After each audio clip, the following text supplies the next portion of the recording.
The stagecoach rattled into St. George, Utah Territory, on a blistering August afternoon in 1878, and from within its dusty interior emerged a woman whose eyes held more storms than the desert sky ever could. Amelia Morrison stepped down onto the wooden platform with careful movements, as though each gesture had been practiced to minimize pain.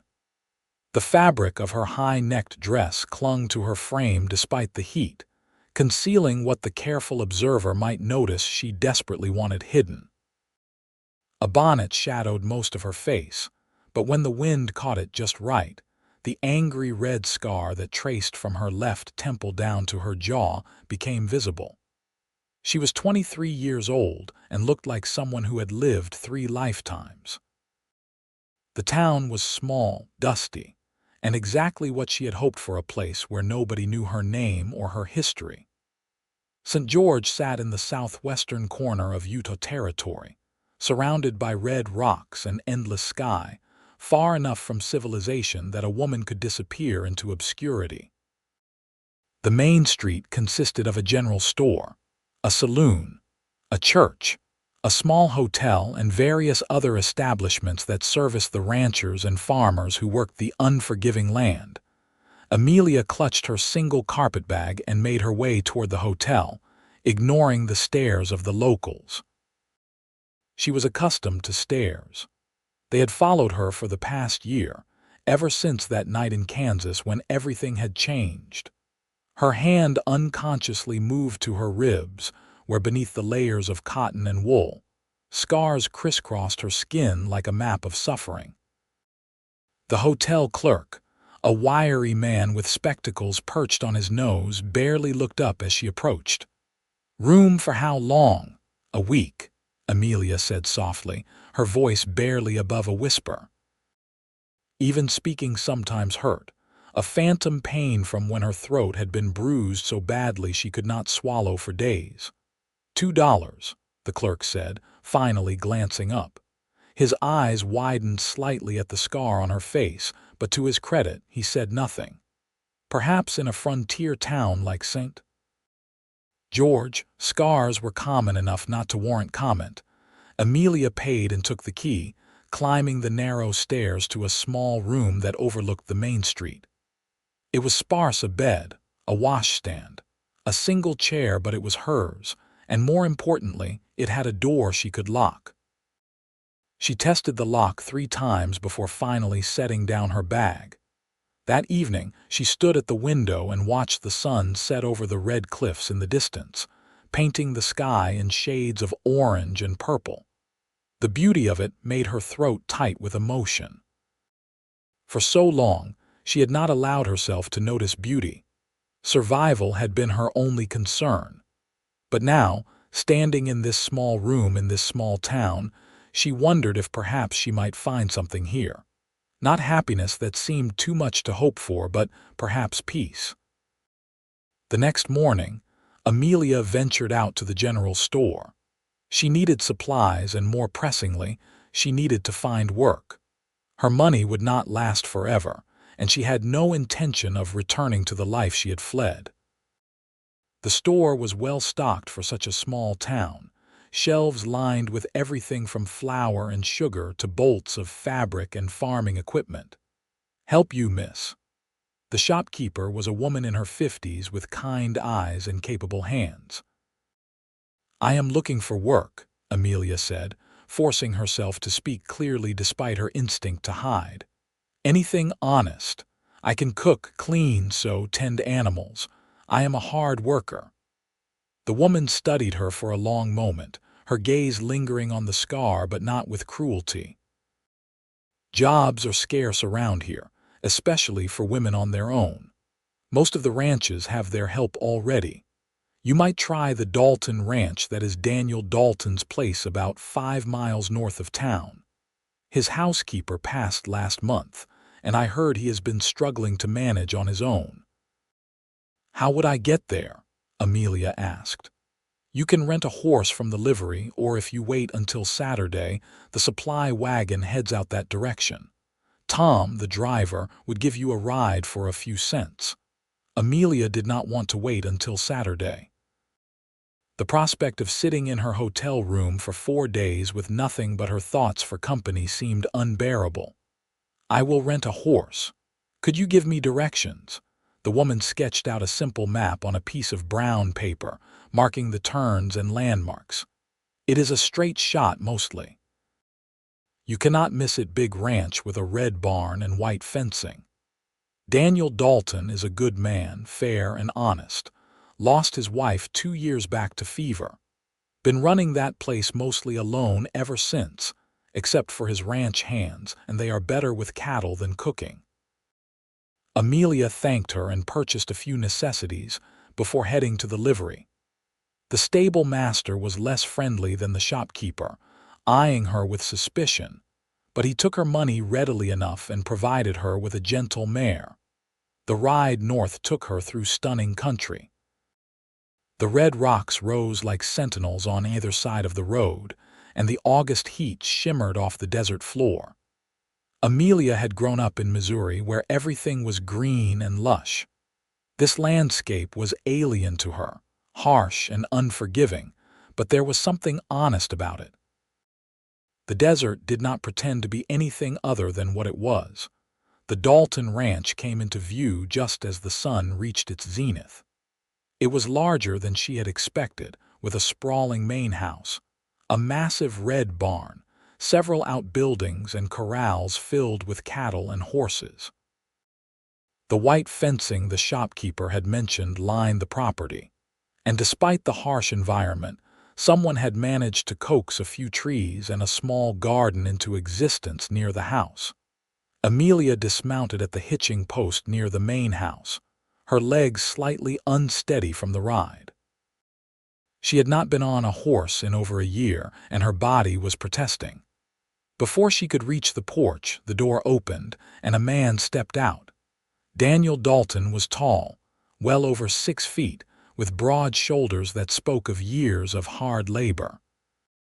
He was perhaps 30 years old, with dark hair that needed cutting and eyes the color of the summer sky.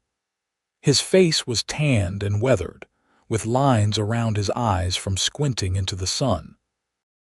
He wore dusty work clothes, denim trousers, a simple cotton shirt with the sleeves rolled up, and worn boots.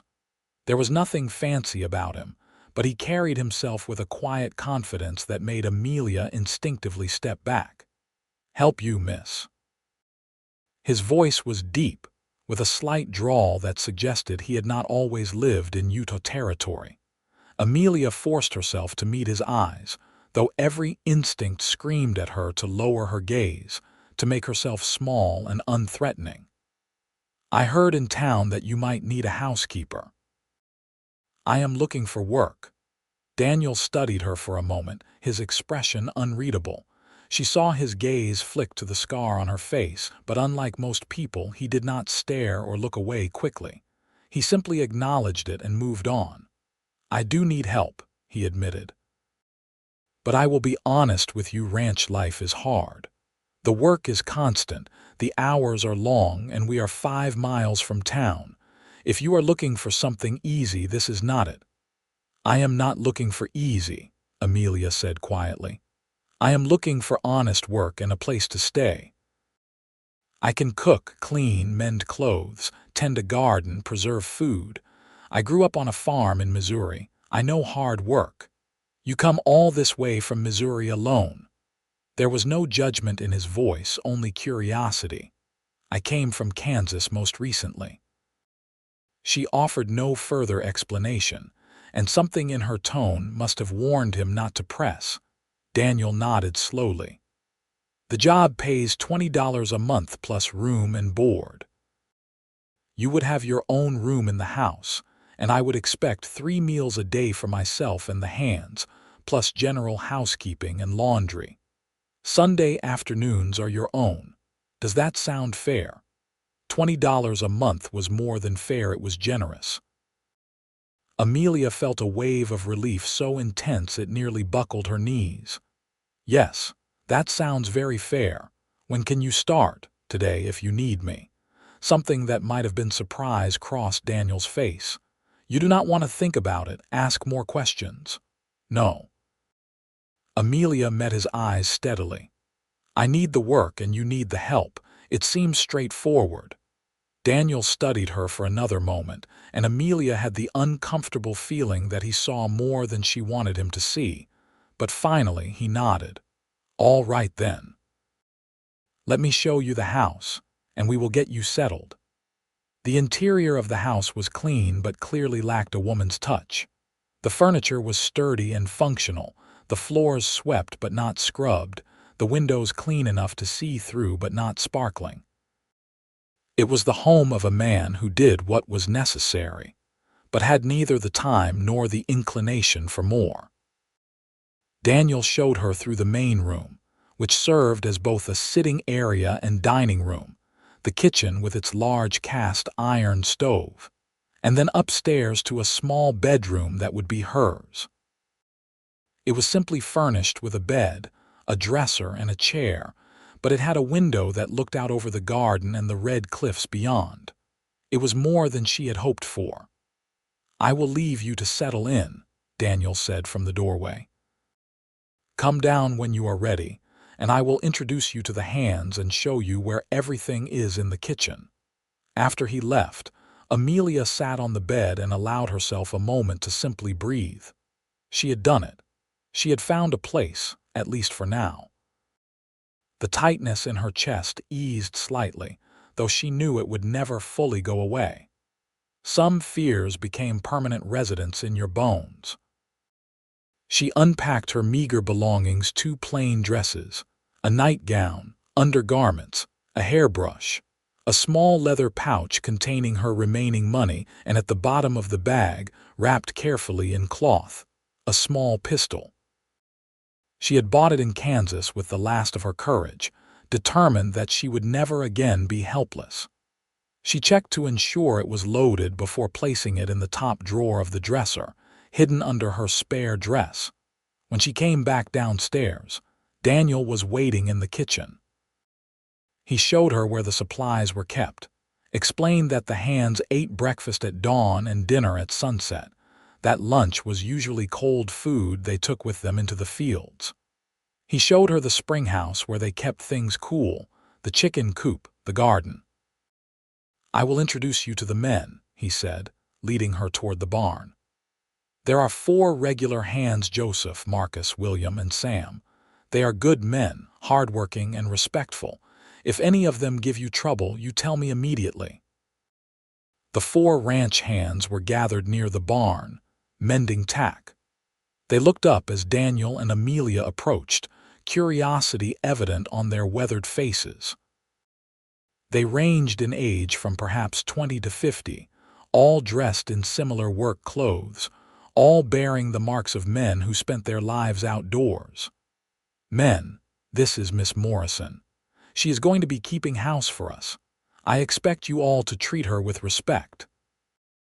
Daniel's tone was easy, but there was steel underneath it. Miss Morrison, these are my hands. The men nodded and murmured greetings. Their eyes lingered on her scar, but like Daniel, they seemed more curious than cruel. It occurred to Amelia that perhaps men who worked with dangerous animals and unforgiving land understood that scars were simply proof of survival. The first day was a whirlwind of activity. Amelia threw herself into work with an intensity that seemed to surprise Daniel. She scrubbed the kitchen until it gleamed, organized the pantry, took inventory of supplies, and prepared dinner for 6. By the time the sun began to set, she had beef stew simmering on the stove, fresh bread cooling on the counter, and a dried apple pie in the oven. When the men came in for dinner, they stopped in their tracks at the sight and smell. Lord have mercy, Joseph, the oldest of the hands, breathed. I had forgotten food could smell like that. Amelia served them silently, then retreated to the kitchen while they ate. She could hear their conversation, the easy camaraderie of men who worked together and knew each other well. She washed dishes and tried not to think about how long it had been since she had been part of anything resembling a normal life. Miss Morrison. Daniel's voice behind her made her jump, her hand instinctively reaching for the knife on the counter. She forced herself to relax, to lower her hand, to turn slowly. If Daniel noticed her reaction, he did not comment. "The men wanted me to tell you that dinner was excellent. Best meal they have had in months." He paused. "You do not have to eat separately, you know. You are welcome to join us at the table." "I prefer the kitchen," Amelia said quietly. It was easier, safer to maintain distance. Daniel studied her with those two perceptive blue eyes. "All right. But the offer stands." He hesitated, as though wanting to say something more, but finally just nodded and returned to the dining room. That night, alone in her small room, Amelia lay awake and listened to the unfamiliar sounds of the ranch. Cattle lowing in the distance, the wind whistling through the eaves, the creak of the house settling. It was so different from the silence she had learned to fear, the silence that meant he was coming, that she should brace herself. Here, the sounds were honest and expected. She thought perhaps, eventually, she might even find them comforting. The days fell into a rhythm. Amelia rose before dawn to prepare breakfast, spent her mornings cleaning and mending, her afternoons cooking and tending the garden. The work was hard, but it was honest, and she welcomed the exhaustion that made sleep easier. The ranch hands were kind in their gruff way, always thanking her for meals, careful not to make sudden movements around her after Marcus had reached for the salt too quickly one evening, and she had flinched so violently she knocked over her water glass. Daniel was more difficult to categorize. He was unfailingly polite, respectful of her space, but she often caught him watching her with an expression she could not quite read. Concern, maybe, or curiosity. It made her nervous in a way that was different from her usual fear.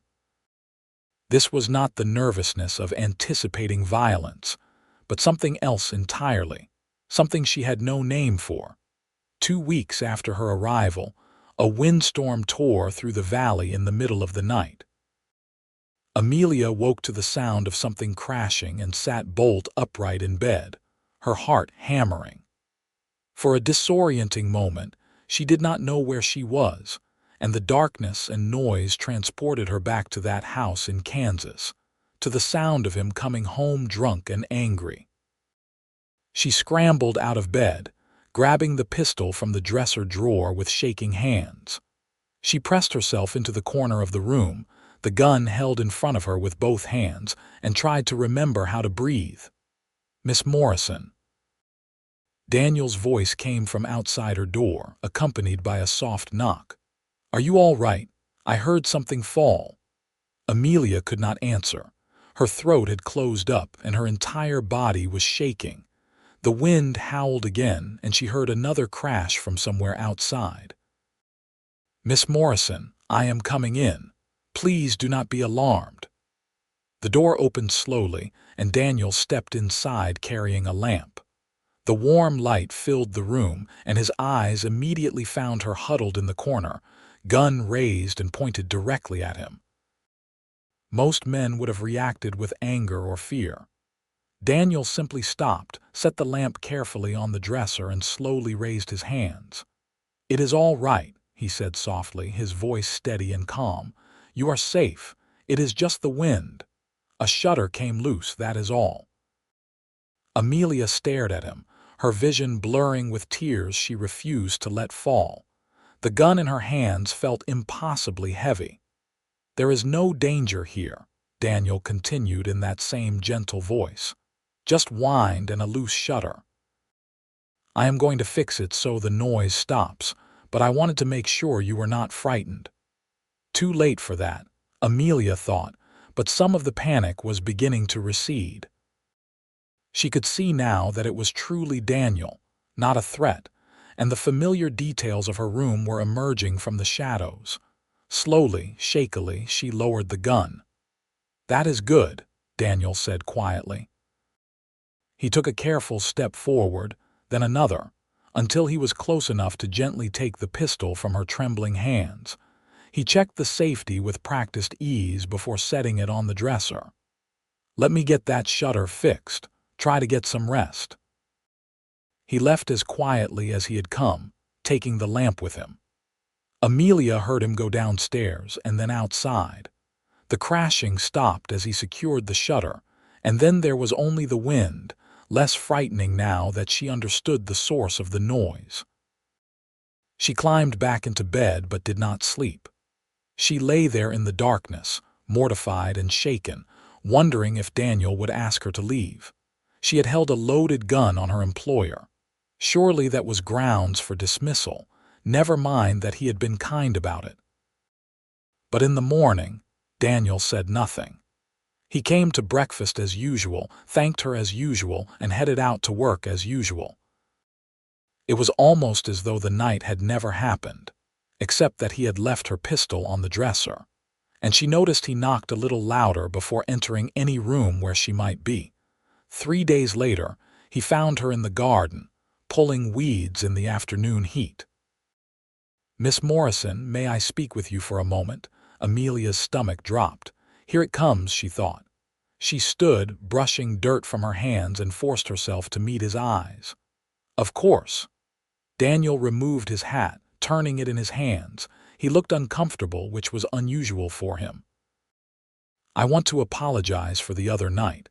I should have realized the storm might frighten you, should have checked on you differently. I did not mean to startle you." Of all the things Amelia had expected him to say, an apology was not among them. "You have nothing to apologize for." "I am the one who should apologize. I could have hurt you. But you did not." Daniel's voice was firm. "And I do not blame you for protecting yourself. A woman alone has every right to be cautious." They stood there in the garden, the afternoon sun beating down on them, and Amelia felt something shift inside her chest. This man, this rancher who barely knew her, was extending understanding instead of judgment. It was so foreign to her experience that she did not know how to respond. "I will not ask you about your past," Daniel continued quietly. "But I want you to know that you are safe here. The Hands are good men, and I do not tolerate any kind of cruelty or disrespect on my ranch. Whatever you are running from, it does not have to follow you here." Amelia felt her eyes burning with tears, and she looked away quickly. "Thank you," she managed. "I mean it." Daniel's voice was gentle but serious. "Every part of you is welcome here, scars and all. You do not have to hide." She could not respond to that, could not find words adequate for the emotion welling up in her throat. Daniel seemed to understand. He settled his hat back on his head and nodded to her before heading back toward the barn, leaving her standing in the garden with tears streaming down her face. That night, for the first time since arriving at the ranch, Amelia joined the men at the dinner table. It was terrifying, sitting there exposed and vulnerable, but when Daniel smiled at her from the head of the table, something warm unfurled in her chest. The conversation flowed around her, and while she said little, she listened, and gradually the tension in her shoulders eased. As the weeks turned into months, Amelia found herself settling into life on the ranch in ways she had not thought possible. The work remained hard, but she took pride in it. The house began to reflect her care curtains she had sewn for the windows, flowers from the garden on the table, the smell of bread baking filling the rooms. The Hands grew accustomed to her presence, and she to theirs, until their greetings and conversations felt almost natural. But it was Daniel who occupied her thoughts more and more. She noticed things about him: the way he was always patient with the animals, how he never raised his voice to the Hands even when frustrated, the quiet sadness that sometimes crossed his face when he thought no one was looking. She learned that his wife had been named Catherine, that she had died of typhoid fever, that he had loved her deeply and mourned her still. One evening in late September, Amelia was in the kitchen cleaning up after dinner when Daniel came in carrying a crate. "I picked this up in town," he said, setting it on the table. "Thought you might be able to use it." Inside the crate were jars, lids, and sealing wax, everything needed for preserving food for the winter. Amelia stared at the supplies, touched beyond words. "This is too much." "You did not need to. Winter is hard here," Daniel interrupted. "We need to put up as much food as we can. Besides, I remember you said you knew how to preserve food. Seemed a shame not to give you the tools to do it." "Thank you," Amelia said softly. She met his eyes and something passed between them, some recognition or understanding that made her heart beat faster. Daniel cleared his throat, suddenly looking almost bashful.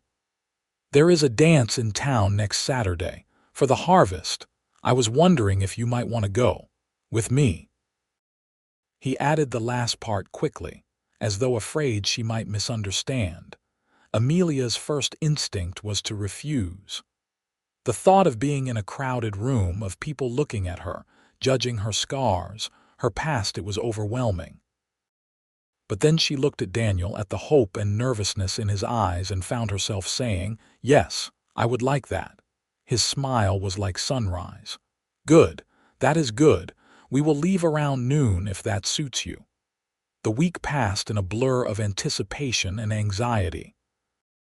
Amelia had one dress that was suitable for a social occasion, a deep blue cotton she had not worn since leaving Kansas.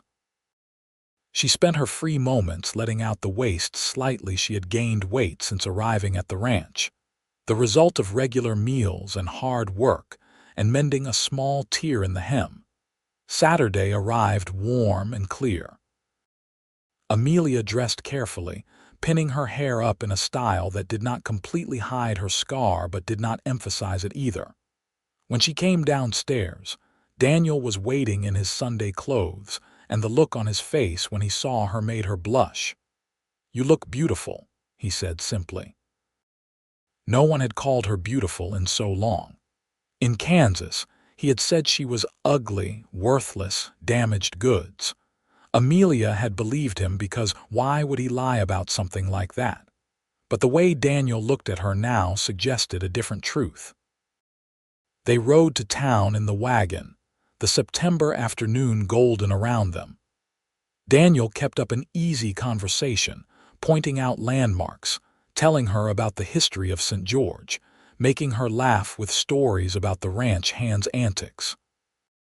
Amelia felt herself relaxing degree by degree, until she realized with surprise that she was actually enjoying herself.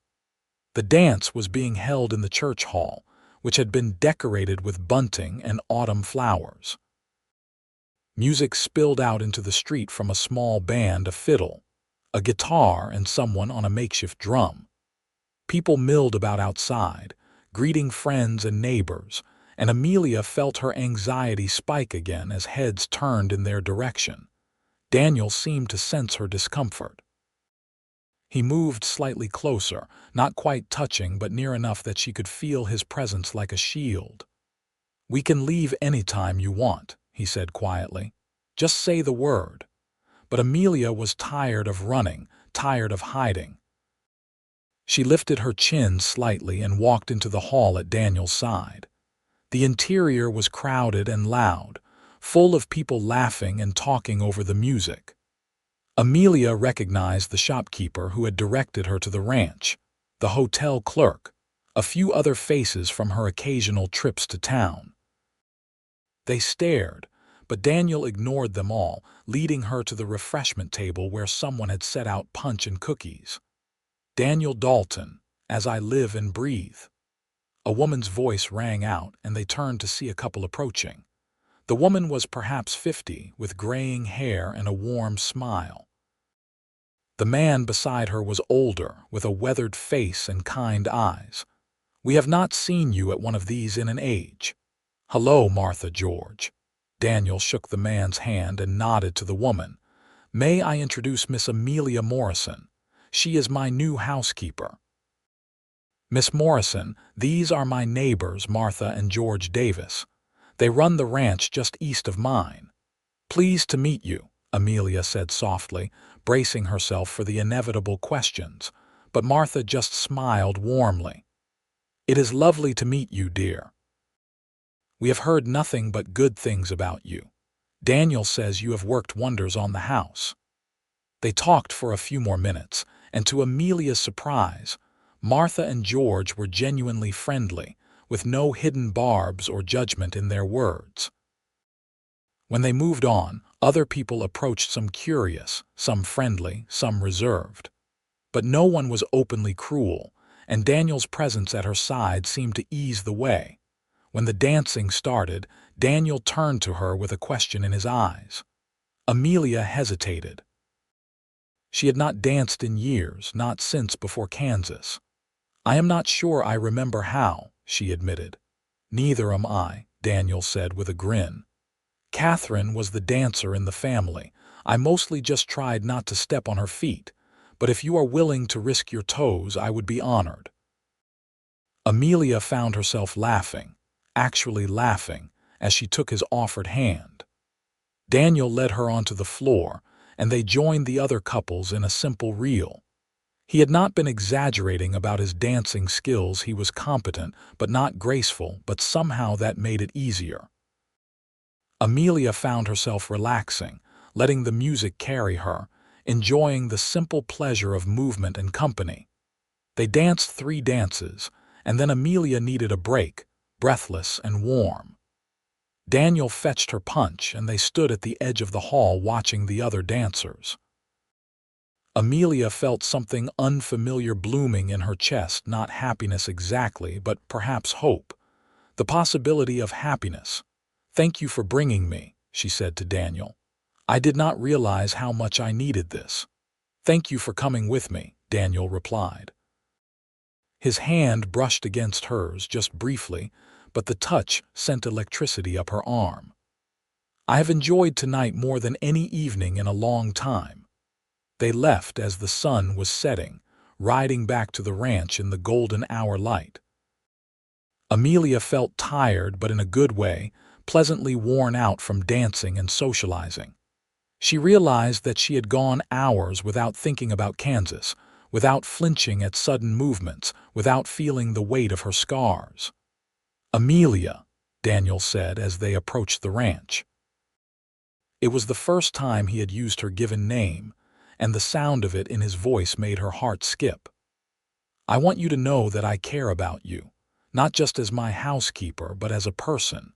I enjoy your company, and I think you are one of the strongest people I have ever met." Amelia did not know what to say. Part of her wanted to warn him off, to tell him that she was too broken, too damaged for whatever he might be offering. But another part of her, a part that was growing stronger, wanted to reach for this chance at something good. "I care about you too," she said quietly, "but I do not know if I can be what you might want. I am not whole, Daniel. I am scarred inside and out, and some days it is all I can do just to get through without falling apart." Daniel brought the wagon to a stop in front of the house. He turned to face her fully, his expression serious and intent. "I will love every part of you," he said, his voice rough with emotion. "The scared parts, the scarred parts, the strong parts, the uncertain parts, all of you, Amelia, if you will let me." Tears spilled down Amelia's cheeks, and she did not try to stop them. "I do not know how to do this," she whispered. "I do not know how to let someone love me. I have forgotten if I ever knew." "Then we will figure it out together," Daniel said gently. He reached up and carefully, giving her plenty of time to move away, brushed a tear from her cheek with his thumb. "We do not have to rush. We have time. I just needed you to know that I see you, all of you, and I am not afraid." Amelia closed her eyes, leaning into his touch for just a moment. Something inside her that had been locked away began to open, like a flower turning toward the sun. "I am afraid," she admitted. "I know," Daniel said. "That is all right. Fear does not make you weak, Amelia. What you have survived, what you have overcome, that takes a strength most people cannot even imagine." They sat there in the wagon as darkness fell around them, and Daniel told her things he had never told anyone. About how after Catherine died, he had wanted to give up, to sell the ranch and drift away. About how lonely he had been, how the house had felt like a tomb. About how, when Amelia arrived, something had shifted, like the first breath of spring after a long winter. And slowly, haltingly, Amelia began to tell him pieces of her story. Not everything, she was not ready for that, but enough. About a marriage that had started with promises and ended in terror. About a man whose fist spoke louder than his words. About the night she had finally fought back and run, carrying nothing but her life and the scars he had given her. Daniel listened without judgment, his expression growing darker as she spoke.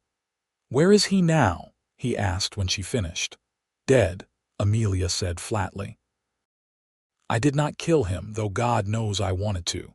He got into a fight at a saloon and someone else did what I could not." "Good," Daniel said with a ferocity that surprised her. Then, more gently, "You are safe here, Amelia, I promise you that." October brought cooler weather and the hard work of preparing for winter. Amelia threw herself into preserving food, pickles and jams, dried fruits and smoked meats. The cellar filled with jars and barrels, a hedge against the cold months ahead. Daniel often found reasons to be nearby while she worked, and they fell into an easy companionship that felt as natural as breathing. The hands noticed the change between them, but if they had opinions, they kept them to themselves.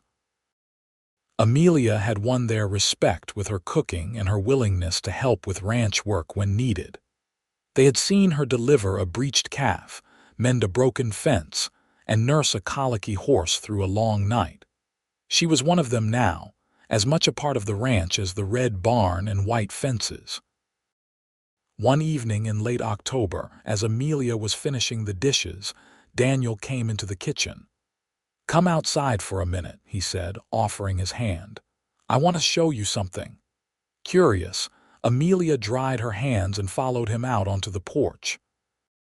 The sun had set, and the sky was a deep purple, scattered with emerging stars. The air was crisp and clean, carrying the scent of sage and distant smoke from someone's chimney. "Look," Daniel said, pointing east. Amelia looked and gasped. The full moon was rising over the red cliffs, enormous and golden, bathing the desert in ethereal light. "It is beautiful," she breathed. They stood there in silence, watching the moon climb higher, turning from gold to silver. Daniel's hand found hers, their fingers intertwining naturally. Amelia felt a rush of emotion so intense it almost hurt: gratitude, hope, and something else, something warmer and deeper. "Amelia," Daniel said softly, "may I kiss you?" Her heart stuttered. She wanted to say yes, but fear rose up like a wave. What if she could not do this? What if her body refused, remembering only violence? What if she disappointed him? Daniel must have sensed her struggle. "We do not have to," he said quickly. "I should not have asked. I am sorry." "No," Amelia said, finding her courage. "I want to. I am just frightened." "We will go slow," Daniel promised. He turned to face her, still holding her hand. "Tell me if you want me to stop." He leaned in slowly, giving her every opportunity to change her mind. When his lips finally met hers, it was gentle, tentative, asking rather than demanding. Amelia felt herself tense, old reflexes preparing for pain, but none came. There was only warmth and gentleness and the taste of coffee on his lips. When they parted, Amelia was trembling, but not from fear. Daniel rested his forehead against hers, his breath warm on her face. "All right?" he asked. "Yes," Amelia whispered. "More than all right." They kissed again, longer this time, and Amelia felt something inside her begin to heal. This was what it was supposed to be like, she realized. This partnership, this gentleness, this respect. She had not been wrong to hope for it, all those years ago. She had just been looking in the wrong place. As winter closed in, so did the intimacy between them. They were careful around the hands, maintaining propriety, but in the stolen moments a touch as they passed in the hallway, a smile across the dinner table, evenings on the porch watching the stars, they built something real. In November, Daniel asked her formally to court him, and Amelia said yes. In December, he gave her a small gold locket for Christmas, and she gave him a new shirt she had sewn, embroidered with his initials. In January, on a day when the snow lay white and pristine across the desert, he asked her to marry him. They were in the barn, checking on a pregnant mare.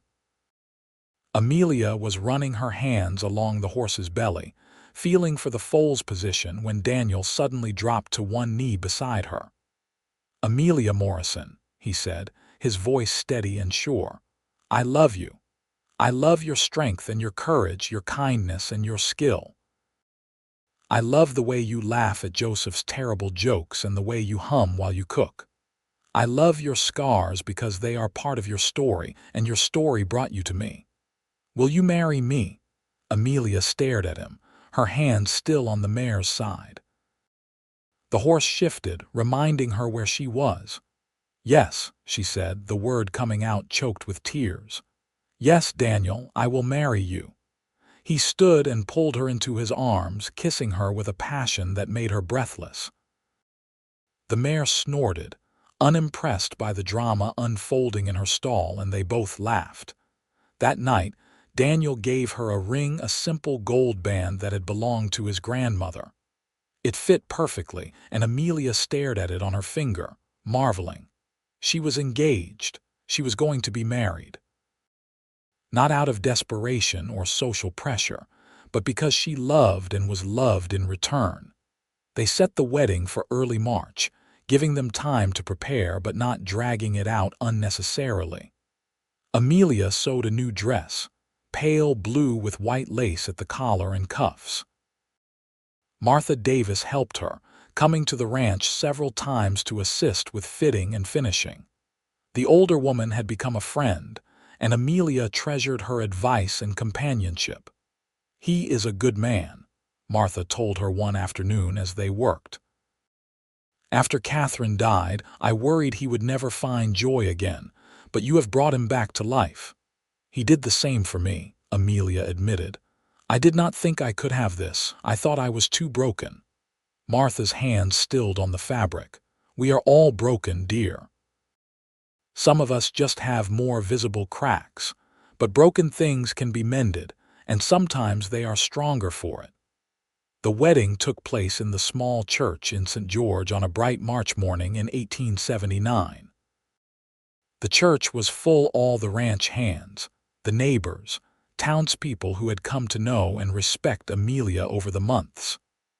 Reverend Thompson, who had arrived in town just after Amelia, performed the ceremony with warmth and sincerity. Amelia walked down the aisle alone, as she had chosen to do. She had no family to give her away, but she did not need them. She was giving herself, freely and fully, to this new life. Daniel waited at the altar in his best suit, his eyes bright with emotion. When she reached him, he took her hands, and the look on his face told her everything she needed to know. This was real. This was right. This was the beginning of something beautiful. "Dearly beloved," Reverend Thompson began, and Amelia felt peace settle over her like a benediction. They exchanged vows, simple and heartfelt. When it came time for Daniel's vows, he looked directly into her eyes and said, "I promise to love every part of you through all our days. You are my partner, my companion, my love. Where you go, I will go. What you face, we will face together." Amelia's vows came from a place so deep she had not known it existed. "I promise to trust you with my heart, to share my life with you, to build a future together. You have given me hope when I thought I had none. You have shown me that love can be gentle and strong. I will cherish that in you, always." When Reverend Thompson pronounced them husband and wife, Daniel kissed her thoroughly, to the cheers and applause of everyone present. Amelia laughed against his lips, happier than she could ever remember being. The celebration afterward was held at the ranch, with tables set up outside and food enough for an army. The hands had been cooking for days, supplementing Amelia's dishes with their own specialties. There was music and dancing, and as the sun set, someone built a bonfire and people gathered around it to share stories and songs. Amelia danced with Daniel, with the hands, even with Reverend Thompson, who was surprisingly light on his feet. She accepted congratulations and well wishes, her face aching from smiling so much. When Martha hugged her and whispered, "Be happy, dear," Amelia whispered back, "I am." That night, alone together for the first time as husband and wife, Daniel was patient and gentle. Amelia had been terrified of this moment, afraid that her body would betray her, that the memories would overwhelm the present. But Daniel had learned her signals, her fears. He went slowly, checking in constantly, letting her set the pace. And when they finally came together, it was with mutual tenderness and care. Amelia cried afterward, but they were tears of release, of healing. Daniel held her, stroking her hair, murmuring words of love and reassurance. "We will get through everything together," he promised. The hard days and the good days, all of it. Spring brought new life to the ranch. The pregnant mare delivered a healthy foal, the garden began to bloom, and Amelia discovered she was pregnant. The realization came in late April, and she sat with the knowledge for a full day before telling Daniel. She found him in the barn at sunset, checking on the horses. "I have something to tell you," she said, her voice shaking slightly. Daniel turned immediately, concern crossing his face. "What is wrong?" "Nothing is wrong," Amelia said quickly.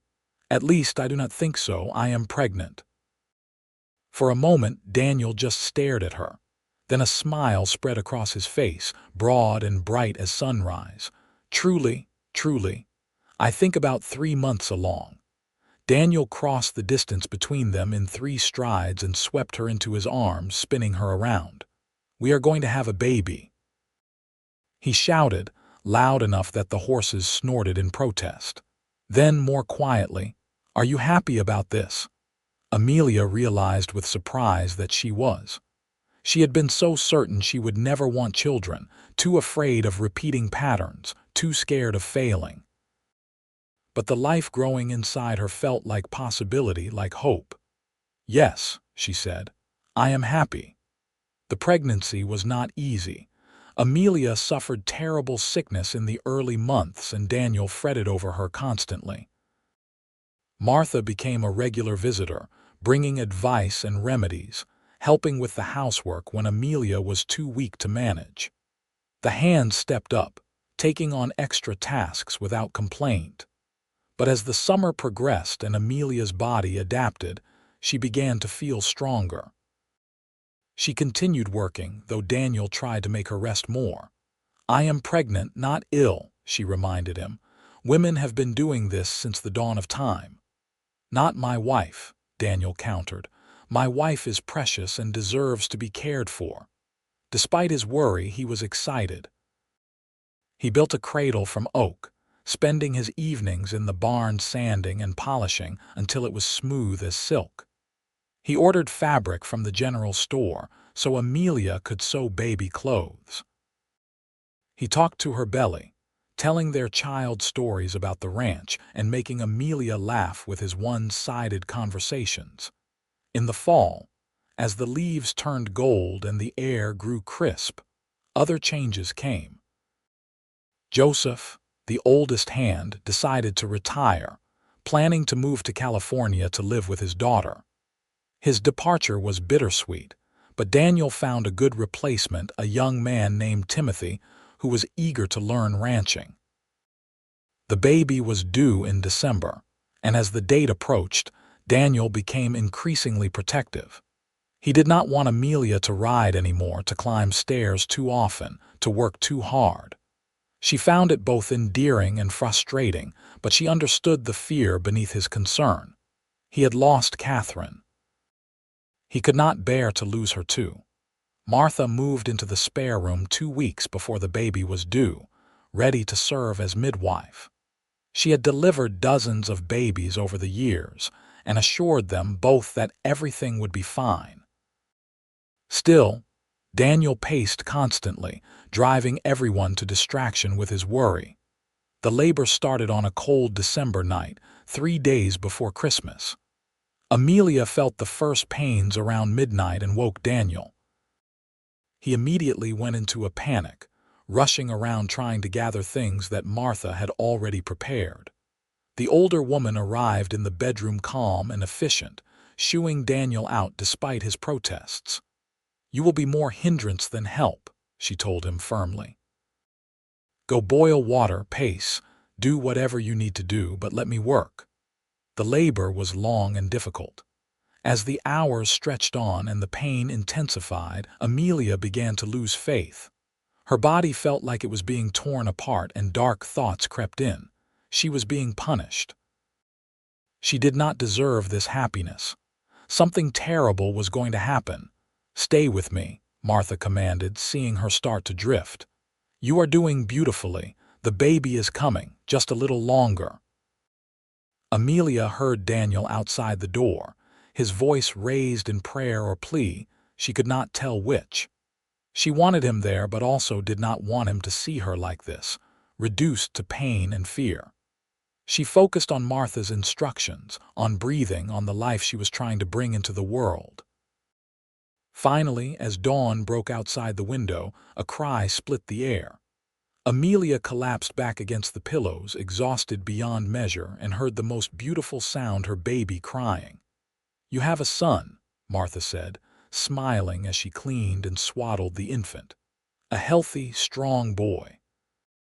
She placed the baby in Amelia's arms, and Amelia looked down into the tiny red face, the eyes that were trying to focus, the little fists waving in the air. Her son, hers and Daniel's. The door burst open and Daniel stumbled in, his face haggard from worry. "Amelia, are you all right?" "I am fine," she said, smiling despite her exhaustion. "Come meet your son." Daniel crossed to the bed, and when he saw the baby, his face crumbled. Tears streamed down his cheeks as he carefully touched the baby's head. "He is perfect," he whispered. "You are perfect, thank you." They named him David, after Daniel's father. David Robert Dalton, born December 22, 1879, weighing 7 pounds and with a set of lungs that could wake the dead. He was, in Amelia's opinion, the most beautiful thing she had ever seen. The days after David's birth were a blur of exhaustion and joy. Amelia learned to nurse, to change diapers, to function on virtually no sleep. Daniel was a devoted father, walking the floor with David when he cried, changing him without complaint, staring at him with an expression of wonder. Christmas that year was quiet but perfect. They sat in the main room with David sleeping in his cradle, a small tree decorated with popcorn strings and paper ornaments, and exchanged simple gifts. Daniel gave Amelia a new shawl he had ordered from St. Louis, soft blue wool that wrapped her in warmth. She gave him a leather journal, its pages blank and waiting for the stories of their life together. "Thank you," Daniel said, pulling her close as they watched their son sleep. "For everything. For taking a chance on me on this life. For giving me hope again." "Thank you for loving me," Amelia replied. "For seeing past the scars to who I really am." "The scars are part of who you are," Daniel said. "They are part of your story, our story. I would not change them, because without them, without everything you survived, you would not be here." As winter gave way to spring, life on the ranch settled into a new rhythm. David grew, his personality emerging curious, alert, quick to smile. Amelia found motherhood both harder and more rewarding than she had imagined.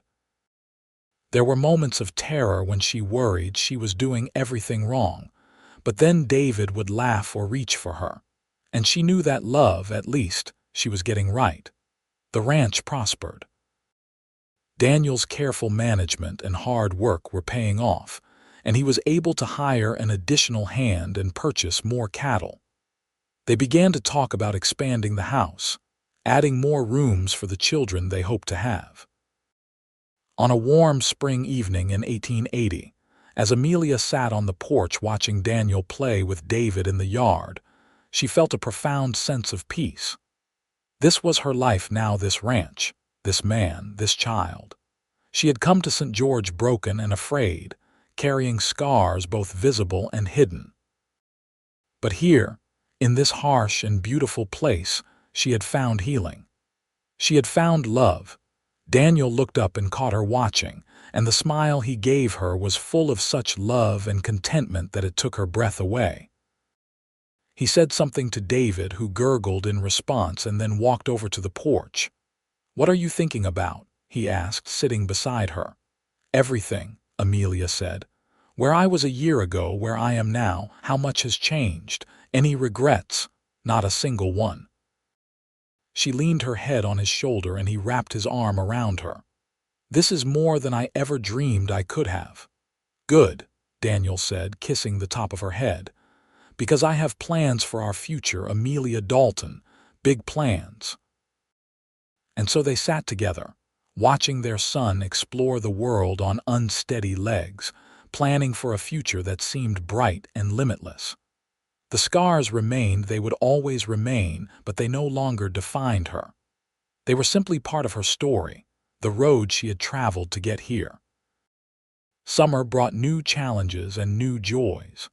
David took his first steps in July, launching himself from the furniture with more courage than sense.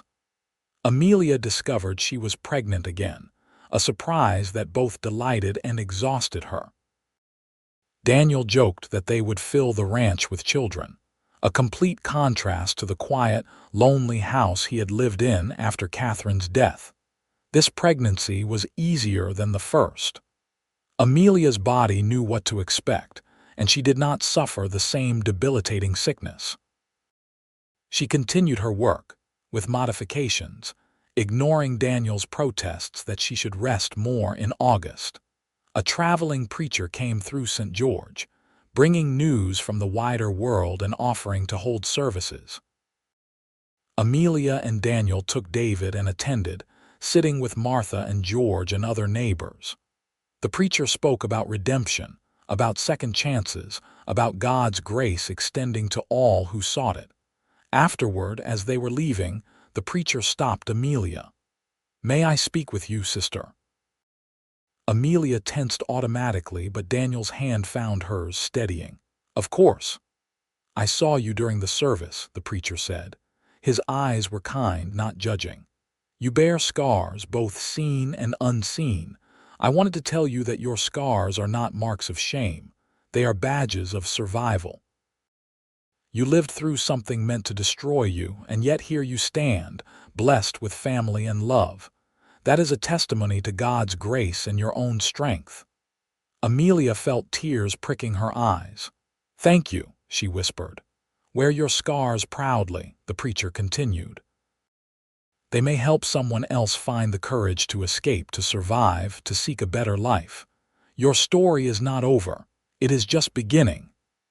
As they walked back to the wagon, Amelia thought about the preacher's words. For so long she had viewed her scars as marks of shame, proof of her weakness and poor choices. But perhaps they were something else. Perhaps they were proof of her strength, evidence that she had survived when many would not have. "He was right, you know," Daniel said quietly. "Your scars tell a story of survival, of courage. Any woman who could endure what you did and come out the other side still capable of love and trust, that is someone extraordinary." "I do not feel extraordinary," Amelia admitted. "You do not have to feel it for it to be true," Daniel replied. He helped her into the wagon, then handed David up to her. "You are the strongest person I know, Amelia. Never doubt that." The second baby arrived in March of 1881, a daughter they named Ruth after Amelia's mother, who had died when Amelia was young. Ruth was smaller than David had been, but fierce, with dark hair and eyes that seemed to see everything. David, now 15 months old, was fascinated by his sister, constantly wanting to touch her and bring her his toys. With 2 children under 2 years old, life became exponentially more chaotic. Amelia often collapsed into bed at night so exhausted she could barely move. But there was joy in the chaos, moments of pure happiness that made the exhaustion worthwhile. One afternoon in May, as Amelia was hanging laundry with Ruth sleeping in a basket nearby and David helping by pulling clothes out of another basket, Martha rode up. "I have news," Martha announced, dismounting with a grin. "George and I are selling the ranch." Amelia's hand stilled on the sheet she was hanging. "What? Why?" "Our son in Colorado has been asking us to come live with him for years. George's arthritis is getting worse and we are getting too old for ranch life. We have accepted his offer." Martha's expression softened. "I will miss you terribly, but it is time." "When will you leave?" Amelia asked, trying to process this information. "End of summer, most likely. It will take time to finalize the sale and arrange everything." Martha came closer and took Amelia's hand. "You will be fine without me, you know. You have built a good life here, a strong life. I am so proud of you." Amelia hugged her friend tightly, fighting back tears. Martha had been her lifeline when she first arrived, her guide and confidant. The thought of losing her was painful, but she understood. Everyone had to follow their own path. Daniel took the news philosophically. "We will miss them," he said that night as they sat on the porch, "but life moves on. People come and go. What matters is that we appreciate them while they are here." The summer passed too quickly. Martha and George prepared for their departure, selling off livestock and equipment, packing up a lifetime of memories. There was a farewell party in late August, the entire community gathering to wish them well. Amelia gave Martha a quilt she had made, each square representing a memory they had shared. Martha cried and promised to write. After they left, Amelia felt their absence keenly, but she found that Daniel had been right. Life moved on.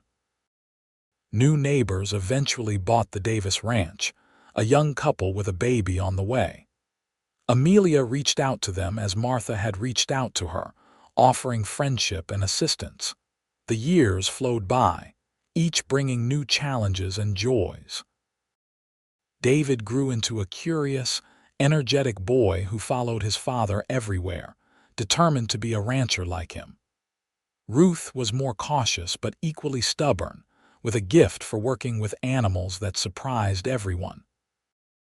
In 1883, Amelia gave birth to another son, James, and in 1885 another daughter, Catherine, named for Daniel's first wife. Amelia had suggested it tentatively, unsure how Daniel would feel, but he had been touched. "It honors her memory," he said, "and it shows our children that love does not diminish when it is shared." The ranch continued to prosper.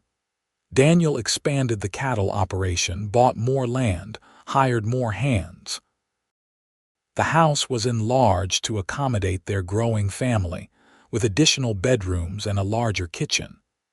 Amelia's garden flourished, providing fresh vegetables in summer and preserves in winter. But prosperity brought its own challenges. Rustlers became a problem in the territory, and Daniel had to hire additional men to guard the herds. A drought in 1886 tested everyone's resources, forcing difficult decisions about which animals to keep and which to sell. A particularly harsh winter in 1887 killed several head of cattle and damaged some of the outbuildings. Through it all, Amelia and Daniel faced each challenge as a team.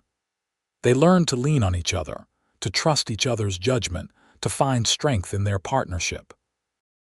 The scars that Amelia bore, both physical and emotional, became less prominent over time, not because they faded, but because they were simply part of the tapestry of her life, neither defining her nor limiting her. One evening in the spring of 1888, As they sat on the porch watching their children play in the yard, David, now 8, Ruth 7, James 5, and Catherine 3, Daniel turned to Amelia with a thoughtful expression. "You remember when you first arrived here?" he asked. "How scared you were, how you flinched at every noise." "I remember," Amelia said quietly. "I was certain I would never feel safe again." "Look at you now," Daniel said, gesturing to the scene before them. "You are fearless. You run this household, help manage the ranch, raise our children. You face down every challenge without hesitation." "I am not fearless," Amelia corrected. "I am still afraid sometimes, but fear does not control me anymore. I have learned that courage is not the absence of fear, but the decision to act despite it." "When did you become so wise?" Daniel teased.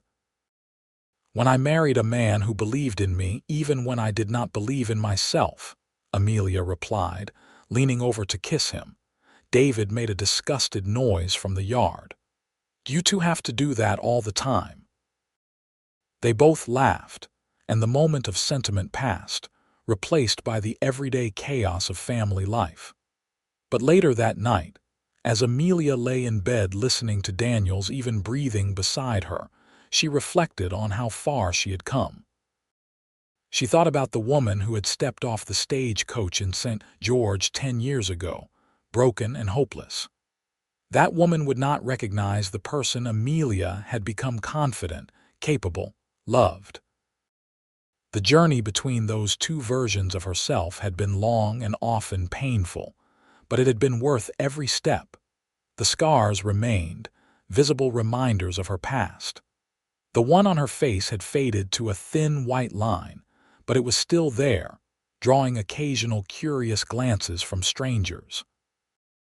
The scars on her body were hidden beneath her clothes, known only to Daniel, who had kissed each one and told her they were beautiful because they were part of her. But the scars inside, the ones no one could see, those had healed in ways she never thought possible. The fear that used to consume her had diminished to manageable anxiety.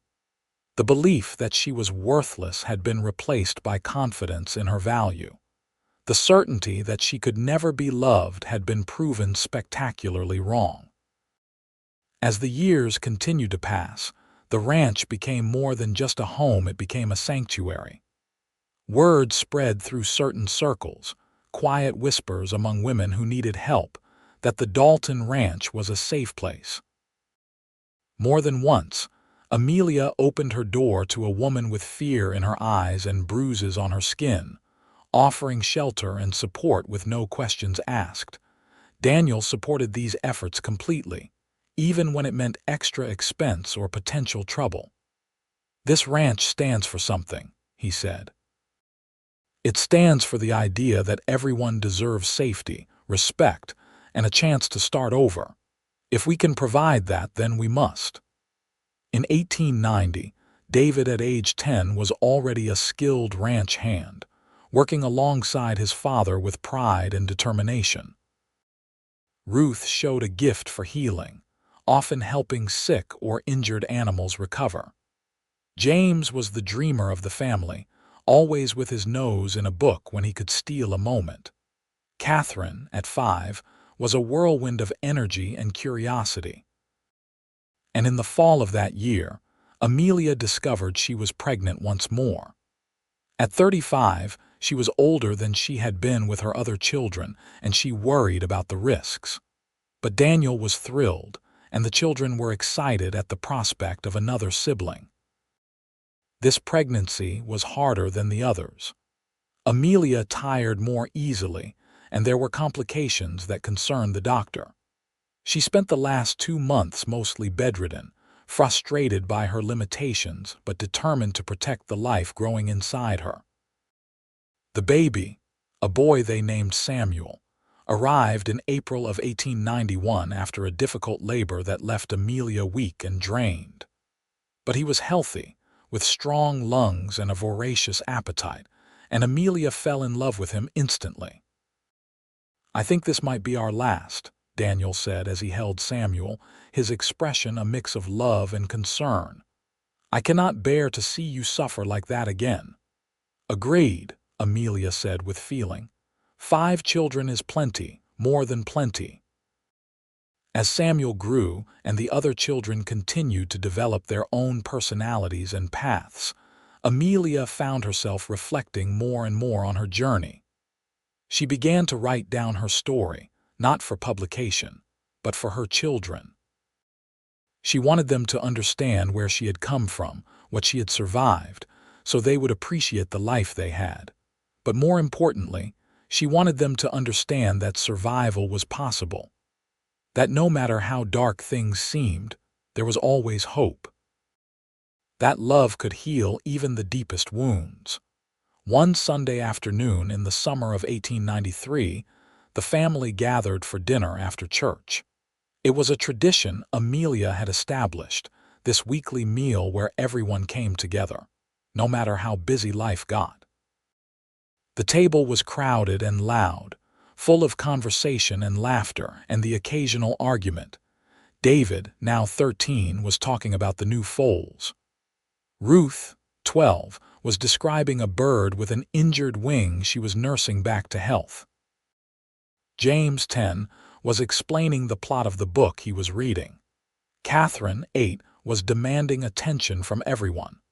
Samuel, 2, was making a glorious mess of his food. Daniel sat at the head of the table, surveying his family with contentment. His gaze found Amelia's across the chaos, and he smiled. She smiled back, her heart full to bursting. After the meal, as the children scattered to their various activities, Daniel helped Amelia clean up. It was another tradition, these quiet moments together in the kitchen while the house hummed with life around them. "You know what I was thinking during dinner?" Daniel asked as he dried dishes. "What?" "That if someone had told me 15 years ago that I would have all this, a wife I love more than life itself, 5 healthy children, a prosperous ranch, I would have thought they were cruel to offer me such an impossible dream." He set down the dish towel and turned to face her. "But here we are, living the impossible dream." "Here we are," Amelia agreed. She moved into his arms, resting her head against his chest, listening to the steady beat of his heart. "And it is all because you saw past the scars to the person beneath. You gave me a chance when I had nothing to offer but broken pieces." "You had everything to offer," Daniel corrected gently. "Courage, strength, resilience, kindness. You just could not see it yet." He tilted her face up to meet his eyes. "And you have given me everything. A family, a home filled with love, a reason to wake up happy every morning. You saved me as much as I saved you." They stood there in the kitchen, holding each other, while around them the sounds of their children and their life continued. This, Amelia thought, was what healing looked like. Not the absence of scars, but the presence of love strong enough to make the scars irrelevant. The years continued to unfold in their predictable and unpredictable way. Children grew and changed. David fell in love with the daughter of a neighboring rancher and married her when he was 20. Ruth discovered a calling to nursing and went to study in Salt Lake City. James, true to his bookish nature, became a teacher. Catherine showed signs of following in Amelia's footsteps, already managing household tasks with competence beyond her years. Samuel, the baby, grew into a charming, mischievous boy who kept everyone on their toes. In 1898, on a warm August evening, Amelia and Daniel sat on the porch celebrating their 20th wedding anniversary. David and his wife had taken the younger children to town for the night, giving them some rare solitude. 20 years, Daniel mused, holding Amelia's hand. "It feels like both forever and no time at all." "I know what you mean," Amelia said. She was 43 now, with silver threading through her dark hair and lines around her eyes from 20 years of laughter.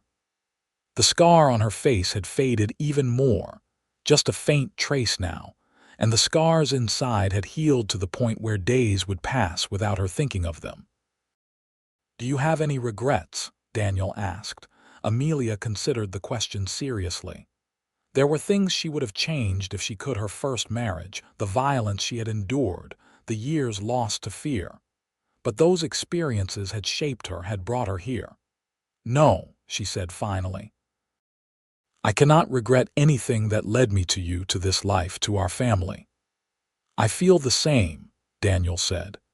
He was 49 now, his dark hair more gray than black, his face more weathered, but his eyes still held the same kindness and love they had when she first met him. "You are the best thing that ever happened to me, Amelia. Then, now, and always." They renewed their vows that night under the stars, with no witnesses except the desert and each other. It was a private ceremony, simple and heartfelt, reaffirming the commitment they had made 20 years ago and had honored every day since. As they stood holding hands in the moonlight, Amelia reflected on the words Daniel had spoken to her all those years ago. "I will love every part of you." He had kept that promise. He had loved her through the nightmares and the panic attacks, through the days when old fears resurfaced, through the healing process that was never quite finished. He had loved her scarred face and scarred body, her moments of strength and moments of weakness. He had loved all of her, unconditionally and completely, and in loving her that way, he had taught her to love herself, to see her scars not as marks of shame but as proof of survival, to understand that being broken once did not mean being broken forever, to believe that she deserved happiness, love, and peace. The ranch continued to thrive into the new century. As 1900 arrived, bringing with it both celebration and anxiety about the changing world, the Dalton family remained strong. David was successfully managing much of the daily ranch operations, allowing Daniel to step back slightly and enjoy his grandchildren. David and his wife had presented them with 3 so far, with another on the way. Ruth had returned from nursing school and opened a small clinic in St. George, where she served the community with skill and compassion. Amelia often thought Ruth's calling to healing was inspired by watching her mother's own healing journey. James was teaching at the school in town, beloved by his students for his patience and enthusiasm. Catherine, at 18, was being courted by the son of the local banker, a kind young man who treated her with respect and affection. Samuel, now 9, was still deciding what he wanted to be when he grew up, changing his mind weekly between cowboy, doctor, teacher, and inventor. On a crisp October morning in 1901, Amelia stood in the garden that had grown exponentially over the years. It was her sanctuary, this place of beauty and growth. She was pulling up the last of the summer vegetables when she heard a horse approaching. Turning, she saw a woman dismounting near the house. The woman was young, perhaps 25, and even from a distance, Amelia could see the fear in her posture, the way she held herself as though expecting a blow. She could see the fading bruises on the woman's face, the split lip, the haunted expression.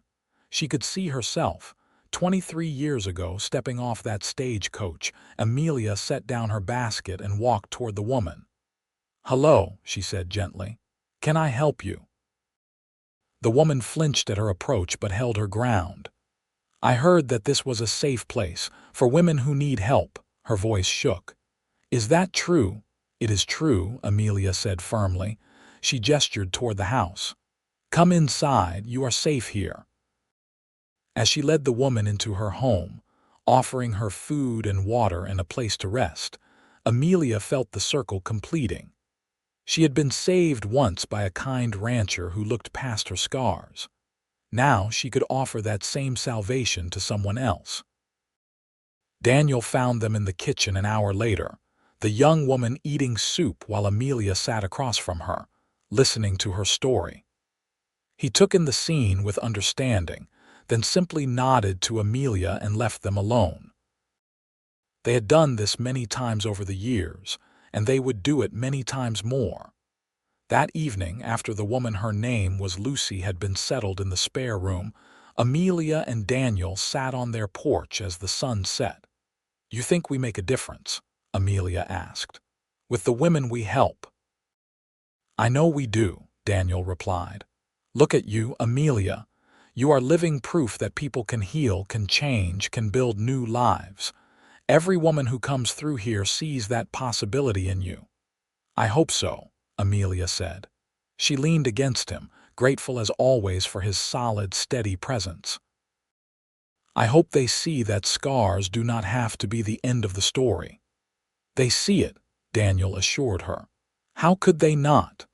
As the stars began to emerge in the darkening sky, Amelia thought about the journey that had brought her here. From a broken young woman fleeing violence to a wife, mother, and pillar of her community. From someone who could barely look at her own reflection to someone who could stand tall and proud, scars and all. The road had been long and difficult, full of setbacks and struggles. There were still hard days, times when old demons resurfaced or new challenges seemed overwhelming. But she faced them with courage born of survival, with love born of being loved, and with hope born of knowing that better days were possible. She looked at Daniel, her partner in all things, and felt a wave of gratitude so intense it brought tears to her eyes. He had been true to his word from that very first day. He had loved every part of her, the scared parts, the scarred parts, the strong parts, the weak parts. He had loved her through it all, and in doing so had shown her how to love herself. And now, surrounded by family and purpose, living a life she once thought impossible, Amelia Dalton understood that scars were not the end of the story. They were just the beginning. They were proof that you had lived, had suffered, had survived. And if you were lucky enough to find someone who loved you despite them, or perhaps because of them, they could become proof of something else entirely, proof that love could heal, that second chances were real, that no matter how broken you were, there was always hope for tomorrow. As Daniel's arm tightened around her and she heard the sounds of their children and grandchildren through the open window behind them, Amelia knew that she had found more than survival. She had found home. She had found love. She had found herself, and every single scar, inside and out, had been worth it to get here. The end.